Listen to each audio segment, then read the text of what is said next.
just arrived at my place at this Buddhist monastery, and here is like a room for all girls. Usually it's a room for 6, but then they folded up the mattress in the middle. I'm guessing it's 4 of us sharing this room. My one is here. And just now when I was waiting for the bus, there's this very cute Daisy. Like, she is so enthusiastic. And then she was like, wow, you're so good, you come here for like doing volunteer. And then she gave me this bracelet. She gave me a seed, something to put in front of the Buddha 個像啦, and I'm like, 我屋企唔信教咯, so I don't have that at my home. And she gave me this bracelet instead. She was like, have you eaten yet? And then she was like giving me biscuits. It was so sweet. And then I sat next to a girl. I saw her like pulling a big suitcase too. I'm guessing she's staying here for some time. I got off the bus. She was like, oh yeah, I'm volunteering too. And then we like walked towards our building together, because from the bus stop until here is like a 10 minutes walk. No one is here to guide us, and we walk by ourselves. We figure out our way here following the map. But yes, I have successfully checked in, and I'm going to meet the rest of the volunteers at 3 p.m.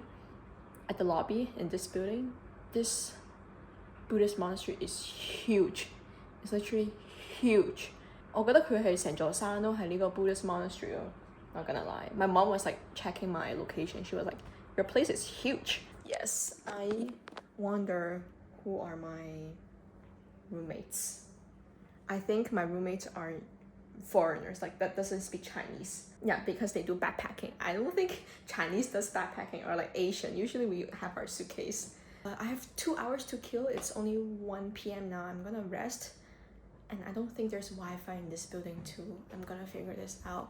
I'm not in a hurry to check out around here, because in the orientation they are going to bring us around, and for work we're gonna walk around anyways, and we have 2 days off throughout the week. I guess I can walk around this mountain, this property, when I have my days off. It's actually huge. 啱啱見到個 Buddha 個像咧係超級宏偉咯. I usually don't feel it, but this time I felt it. I'm like, whoa! I'm excited to see what this place holds for me. Like, what can I gain from this place and how I feel about it. And I was talking to this Daisy. She was saying that you felt touched, like 感動, when you're back in 修道院 in France, because in your previous life you were once there. That place was once your home. So you feel 到嗰個感動. And then if you feel the 感動 in that 修道院 in France, probably you might feel it in here, because this is calling you home. This is your home, where you belong to. That's why you feel touched and you feel 感動. I'm excited to see the rest of the people. Goodbye for now, because I'm gonna walk around and figure out where can I get Wi-Fi.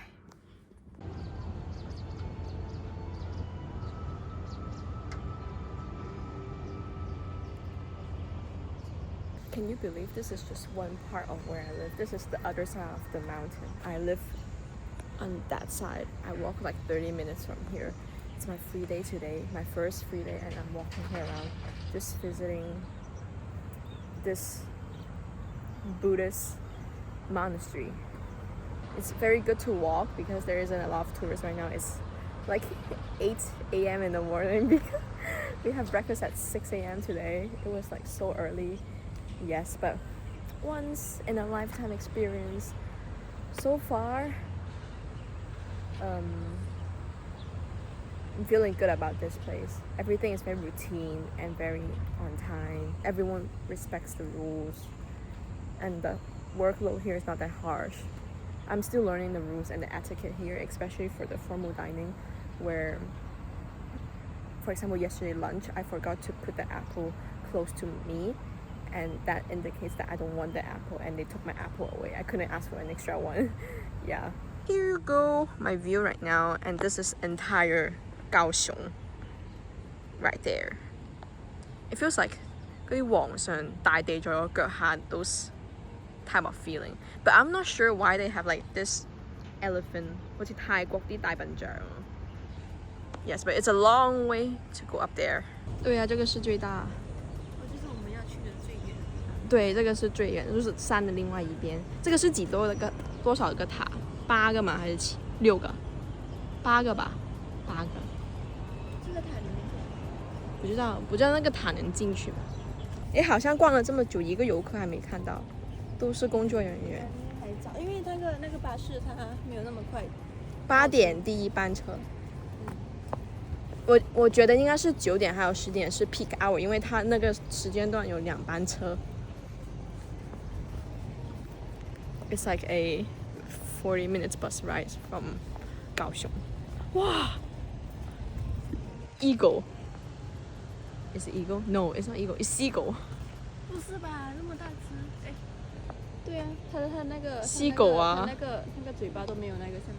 哦，係喎，沒有那個皮。I just visited this Buddhist statue. It's made out of bronze, and then I'm walking back for lunch. It's like a half an hour walk. I'm so hungry. It's not even 11 a.m. because I have breakfast at 6 a.m. Yes, but like, 真係好壯觀咯. That is like biggest Buddhist statue in Asia. It's perfect timing to come to Taiwan, December, wearing short sleeves. I could imagine coming here in June or July. It would be so hot and humid. The formal lunch actually is a bit of intimidating because they chant and then you have to eat your meal in a certain amount of time. But I'm a very slow eater, so I always don't finish my meal, and it's a problem. You have to finish your meal. It's so strict that you also have to drink the choy zup.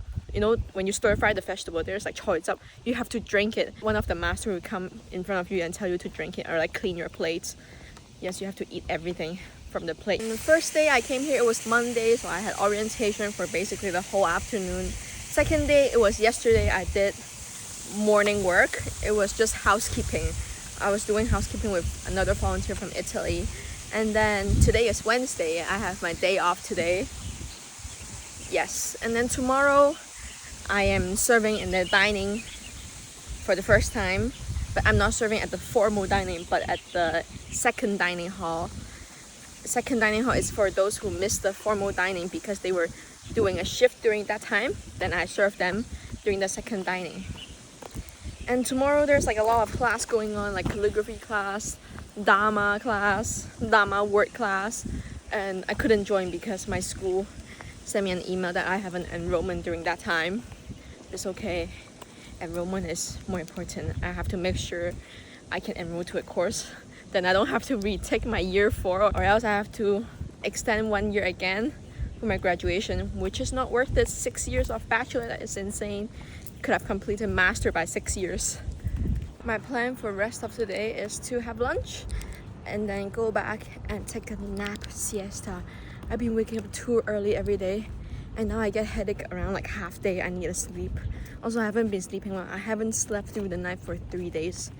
Either it was like too warm in the room, or like I get woken up by my roommates. I'm not used to sharing rooms. Oh my god, it reminds me of like Canada nightmare, sharing a room with someone else, and I don't think I ever slept through the night in Canada because I'm such a light sleeper. It's also new environment. Also, the diet is new. I'm not sure if it's vegan or vegetarian here because I feel like sometimes they cook eggs. I'm getting used to the diet here. Also, the speed with eating in here. In between meals, it's kind of long hours. Like, having lunch at 11 and then having dinner at 5 something, so it's like 6 hours. I'll get hungry in the middle of the day. I'm not like even halfway up. Back to the lunch hall. This property is huge. This is my view right now. Also, the problem in here, a lot of things that I couldn't film, or I'm not sure if I can film, so it's better not to film. You can't film the venerables, and then you can't film inside the temples of the Buddha, of the shrine. That's why I'm kind of afraid to film too. But I'm pretty sure this can film. 呢個真係好靚啊，好似睇中國啲電影咁靚。呢個。And then here you look into Kaohsiung City. It looks like those 古裝劇啲娘會咁樣行落嚟 with all the high. Everything is so new here. Look at the paints. There's like no 甩咗啲 paints 油漆跌咗落嚟咯。It's all newly painted. This hall is called the Dharma Hall. Just now they were like singing and chanting inside at 9 a.m. when we walked past. I believe it ended right now. Yes, it's very good weather today too, so everything looks nice. Look, this bird has a piece of nuts in his mouth. Oh, all gone. Try to win, but in order to reach your big I realized I didn't properly end the video I filmed in the Buddhist monastery. I didn't really give a detailed description what I do there. I'll start from the beginning now. I found this place through an app called Workaway, where you work for them and then in exchange for food and accommodation. And I stayed there for 2 weeks because the minimum requirement is usually 2 weeks over there. The place I went to is a Buddhist monastery, and before I go there, I have zero knowledge of Buddhism. I went to a Christian school and I've always been studying Bible, and I know nothing, literally zero about Buddhism. I went there, I learned about it, I learned a lot. For the working schedule over there, you usually work 5 days a week, sometimes even less. Sometimes it's like 4 days, depending on how many manpower do they have, and then depending on the task for that week. I don't know if you call it lucky or not. I was actually there after the Dharma event. Dharma event is a very big event where there are 2,000 plus people eating at the same time in the dining hall. Then you have to serve them only when they start chanting. You have to do it in a very fast pace. I was there after that, so it was like more chill that week. So usually my work consists of office task, serving in the dining hall, or cleaning. Yes, literally everyone can do it. It's very simple, basic tasks, but some of them, they do have really standard way of doing it. You have to follow their SOP. I can give examples such as in the formal dining, when you serve, because you can only start serving when they start chanting, once they enter the dining hall. So when you serve, you have to give it in a very fast pace. You need to finish serving once they're done chanting, which would be around 1.5 minutes or 2 minutes. And the way they teach you how to serve, it's very special. They told you to include breathing when you serve. So you have to hold your big dish of I don't know, vegetable, and then you inhale, you clip the vegetable from the pot, from the tray, and then exhale and you place it on their plate. And then you inhale, exhale, inhale, exhale, inhale, exhale. And I realized you will do it in a much faster pace if you incorporate your breathing. And then also for mopping the floor, just for drying the mop, you have to spin 7 times. And the Venerable, they know if you didn't spin 7 times, they're like, this is too wet. I bet you didn't spin 7 times. If you spin more than 7 times, she knows, why is the floor not wet enough when you mop it? Yes, so 7 times to spin the mop to dry it. Also, when you mop, you have to mop in a certain way. And the dining hall is in tile floor, so tile is like square. And then when you mop 4 tiles at a time. When you mop, and you have to like chant or like think in your mind, in your heart, "Oh mi to fo, oh mi to fo." Like one tile is one sound, "Oh mi to fo," and then you mop with mindfulness. They really emphasize of doing anything with mindfulness, such as eating. We all eat in noble silence. Walking, you concentrate on how you walk. You put your heels down and then you feel the pressure on your feet when you step on the floor, how you breathe when you walk. Are you thinking about anything else, or you focus on how to walk? For office tasks, I was just basically there helping with the stamps. It seems like a very boring task, right? We were just stamping number 9 because there were some printing errors. The Venerable was telling me, you can think of this as a very boring task. You're just stamping number 9 for 2 hours straight, like a robot. But you can think of this as a very mindfulness task where you be mindful of every step and be aware of every action you're taking, how your right hand lifts up, your left hand goes up, and then your right hand goes down to the book and stamp. Yeah, which are really special way to make a very mundane, boring task a bit more interesting. Not interesting, but more... I wouldn't say it's more enjoyable, but it's more bearable and you don't find it as boring when you do it. The agreement for Workaway and all the hosts on Workaway is to work only 5 hours a day, but usually for the past few Workaways I've done, once in France and then once in Philippines and then this one in Taiwan, it's been less than 5 hours. Honestly, I think Taiwan one was like 3 to 4 hours. Philippine ones was 3 hours. I barely count the Philippine ones as working. We were just doing some random crafts and arts. In the France one, it's very chill. Like, you will be washing 3 toilets a day and you will call it a day. Or like you clean 1 room and that would be your task for that day. That's it. It's more like incorporating their lifestyle and living their lifestyle than really working labor-intensive task. But I spoke to other workawayers that I met in Taiwan. They've been using workaway for 3 years. In other workaway place, they really ask you to work for 5 hours a day, and it's more intensive task where you have to work in a farm or like picking feces from the animals, feeding animals, trimming their fur, cutting pumpkin, etc, etc. And for the Taiwan workaway, every day we have different tasks depending on the shift and schedule. But sometimes you have tasks in the morning, like you have to help with serving in the formal dining breakfast. They eat very early. Their breakfast time is 6:15 a.m., lunch is 11:15 a.m., and then dinner is 5:45 p.m. So you're allocated in the morning formal dining, then you have to be there by 5:45 a.m. Then you have to wake at like 5:15, 5:20 a.m., which is pretty early. When you think it's pretty early over there, 5-ish a.m., it's not that early because everyone else wakes at 5. There's this one day I have my shift at 7 a.m., but I have to eat breakfast first. Then my breakfast is 6:15 a.m. My alarm was 5:50 a.m. I was the last one waking up in the room. Everyone else left before 5 a.m. It's crazy. Some of them went on a hike at 5 a.m. Then they have to wake at 4-ish a.m. But it's okay. It's actually not that challenging when you're there because everyone sleeps very, very early. The first day we were there, they turned off the light at 8:57 p.m. I'm not even home by 8:57 a.m. back in Macau. I'm still in my yoga studio. It's really hard to incorporate the lifestyle back in the monastery back here in Macau because we live in a city. Everything closed very late and they open really late too. In here, the street was still quiet yesterday at 11 a.m. or 12 p.m. But back in the monastery, everyone is awake by 6 a.m. or maximum 7 a.m.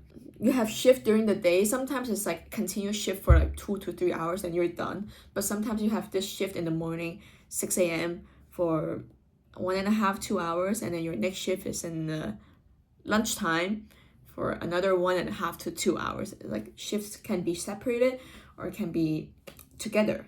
But it's fine. Usually you have a lot of free time in between to do whatever you want and to explore around the monastery. It's a very huge monastery. It's a whole property, like a whole mountain. During free time, I usually take a quick power nap or I go to the tea house up at the mountain to journal or to read. Sometimes I would just randomly sit in a library or in a random classroom and I will meet some venerable and we will have chats for 2 to 3 hours. I was there one day in the library and I was basically watching YouTube over there. I haven't touched YouTube for 2 weeks. And then this venerable was so cute. She approached me and she saw this book, my diary. She was like, oh, what are you reading? I was like, I'm not reading, I'm writing my diary here. And then we started chatting. She was teaching me some Buddhism concept. And then she told me about that she's working on the PPT. I was like, no one uses PPT now. Everyone uses Canva. It's so much easier. And I introduced her Canva. Then I was just there for the next 2 days helping her out with Canva because she has to do a presentation.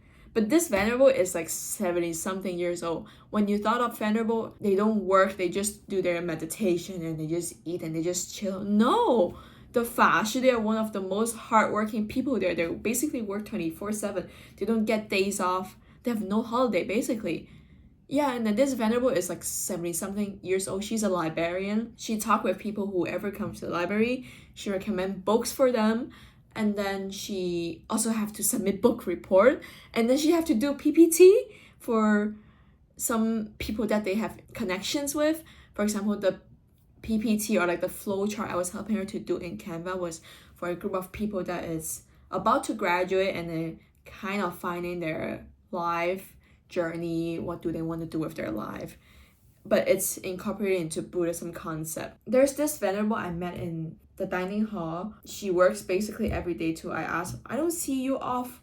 You're here every day when I'm here. What's day off? We don't have day off. I guess they are incorporating in their life and their work together. So if someone that got renounced became a venerable, they really want to work to help people, not like they work for the money or anything, and they look forward to a holiday or like thank God it's Friday. They don't have these kind of stuff.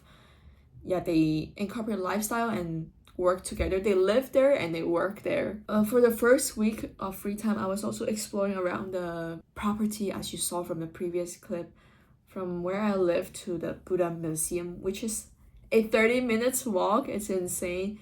It's huge. That land is huge. Speaking of that land, this is the Venerable Master Xing Yun.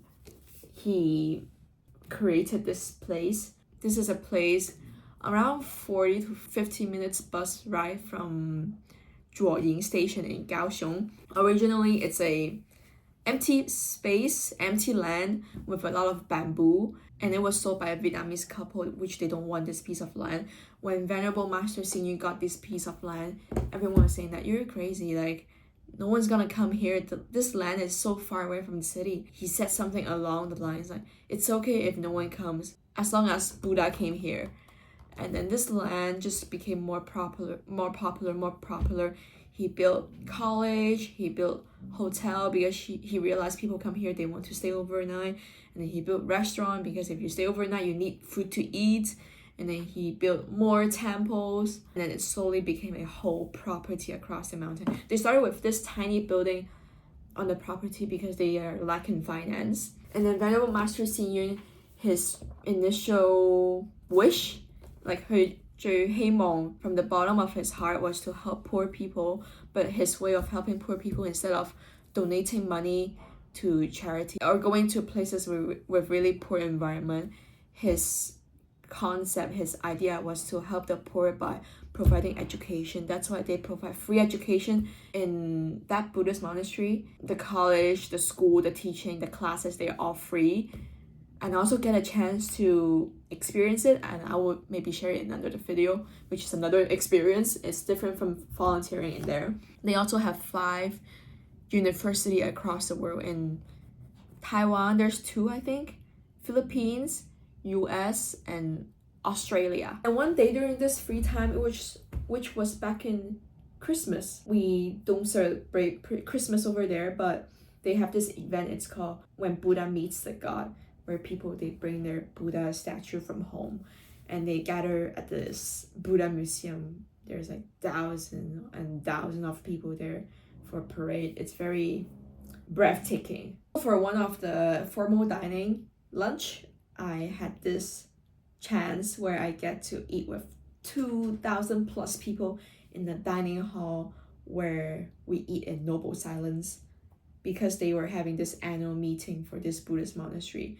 Usually there's like a couple hundreds, but 2,000, it's a different level. You have to imagine how big the dining hall is. If you stand at the other side of the dining hall, if I raise like some fingers, you won't see it because it's like too far away. We're eating in noble silence where everyone knows the dining etiquette. You have to learn the dining etiquette or else you're not getting your food. So there's this time I left the apple out at the table and I forgot to bring it back in. They took my apple away. I couldn't ask for an extra one. Or they served me a food that I don't really want, but you still have to take it because it is food that is offered. The setting for the dining etiquette is usually 2 bowls in front and 1 long plate behind the 2 bowls, and then you have this set of chopsticks. The left hand side bowl is for rice, and then the right hand side bowl is for soup. And this plate, they put different kind of dishes, usually 3 to 4 dishes, but if you're lucky or if it's a big day that day, you get 5. The way this is the table, the bowls and the plate, they are placed here, and this is your side where you're sitting. Then you have to take this plate to your side, and then you have to move the rice bowl on your left to your right, across like diagonally, and then your soup bowl to your left. But at the very beginning, if you don't want all the food or you know you can't finish it, you can't move the food, and then you just wait until the server comes. Then you tell them, oh, this means half. Tell them, for example, rice, half. You can't speak. Remember, you can't speak. It's in noble silence. For example, the soup, half. For the soup, if you only want the liquid, then you have to put your chopstick like this. But if you only want the tongza, the food inside the soup, you have to put the chopstick like this. But if you want half, you have to do this. And for example, some dish on the plate, if you don't want it, you just tell them this one, you don't want it. Or if you want extra, after you're done with everything on your dish, you put a sample, for example, one piece of tofu. You put it back at the front of the table, and then the server will be like, oh, this is a sample dish you want, and you want tofu. He or she will come grab it for you. At first, it sounded very complicated, but you just get used to it. The food in the dining hall, it tastes extra good. People say because it is offered if you believe in Buddhism, but I just think because you eat with mindfulness. This Fashi was telling me that mindfulness and focus is different. You have to distinguish between them. Mindfulness means when you're eating, you realize you have thoughts. Oh, I was living in the past that I thought of. Yesterday, the conversation was this Fashi, and you have to bring your thought back. Like, okay, I have to focus on eating. And they have this saying called 过堂不留饭. Whatever you eat, you taste.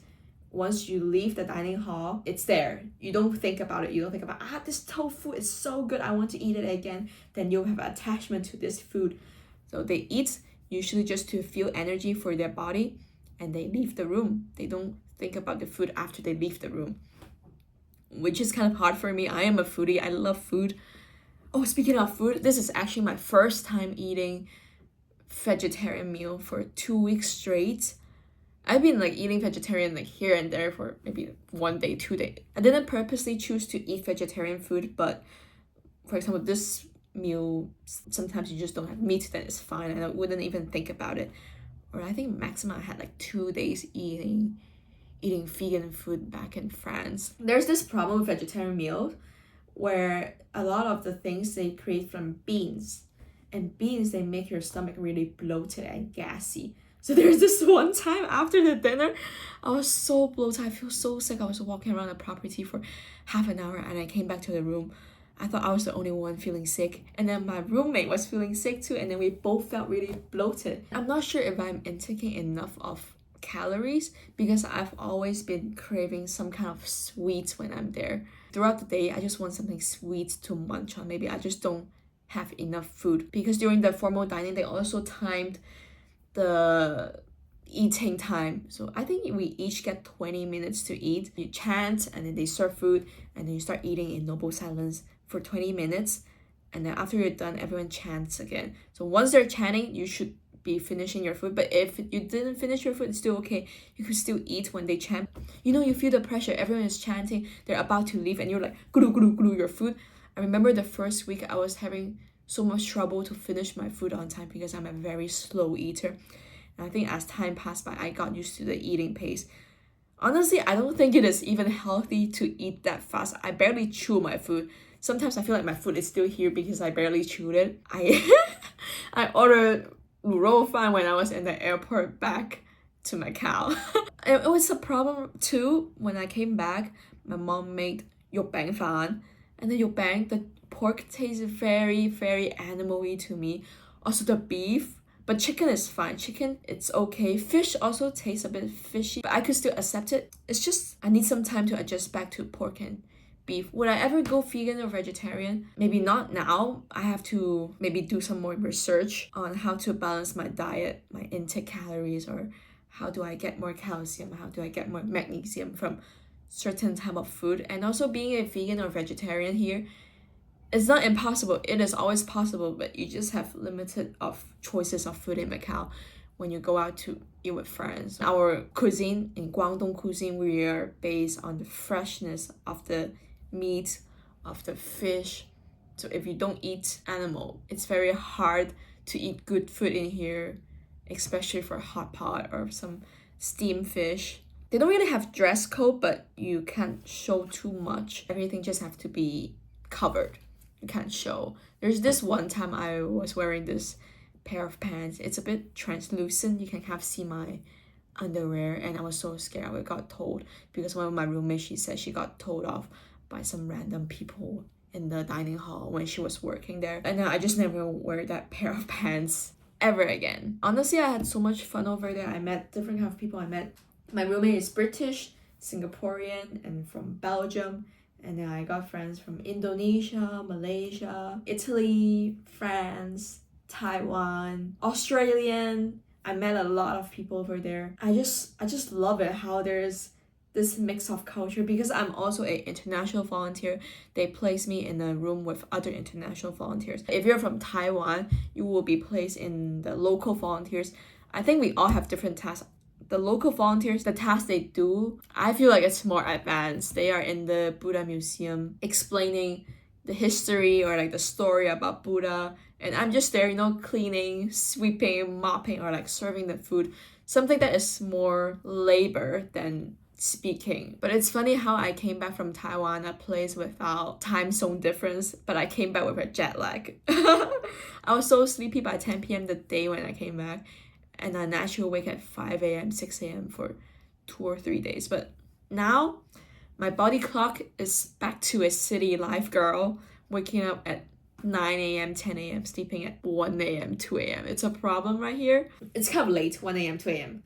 I'm trying to adjust back, but I don't know, I love the feeling of quiet nights by the end of the day, and the city only quiet down and slows down after, I would say, 10 p.m. In there, it's already quiet by 7 p.m. Dinner is done by 6:15 p.m. I have to go for lunch. My mom is coming back soon. Like, I learned a lot over there. I learned a lot about Buddhism, especially from the book that was recommended by the Venerable. I think that could be another video by itself too. It's such a wide range of topic. After I've been there, I realized there is some value that I hold personally derives from Buddhism, but then they just changed the way of saying it. For example, one of my favorite quotes is, the only thing that is unchanged is that everything is changing. It's kind of derived from Buddhism.